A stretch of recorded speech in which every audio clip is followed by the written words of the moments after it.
আর আল্লাহ রাব্বুল আলামিন যতগুলো আমলের কথা বলেছেন তার মধ্য থেকে যেই সমস্ত আমালগুলো মানুষের নজরে আসে, মানুষ দেখে, ওই সমস্ত আমলের ক্ষেত্রে আল্লাহ তাকওয়া শব্দ উল্লেখ করেছেন। যারা কোরআন এবং হাদিসের উপর পণ্ডিত গবেষক, এখানে যদি 1000 মুফতি সাহেব থাকতেন এবং 500 মাওলানা সাহেব থাকতেন, তো আমার এই কথাটার উপর সবাই খুশি হয়ে যেতেন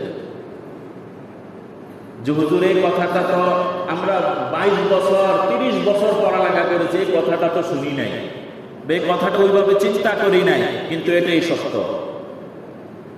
যেই আমলের ক্ষেত্রে মানুষ দেখে, দেখনেওয়ালা আমল, ওই দেখনেওয়ালা আমলের সাথে আল্লাহ তাআলা তাকওয়া শব্দ উল্লেখ করেছেন।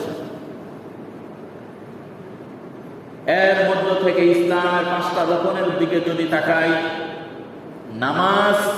নামাজের ক্ষেত্রে তাকওয়া জরুরি।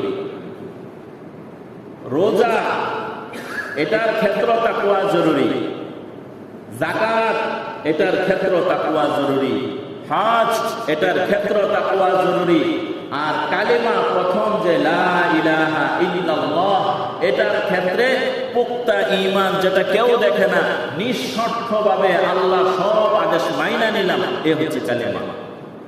বাকি যে 4টা আমল কমবে সবগুলোই দেখা যায় আমাদের। এই কারণে দেখনেওয়ালা আমলের সাথে কি জরুরি? তাকওয়া জরুরি।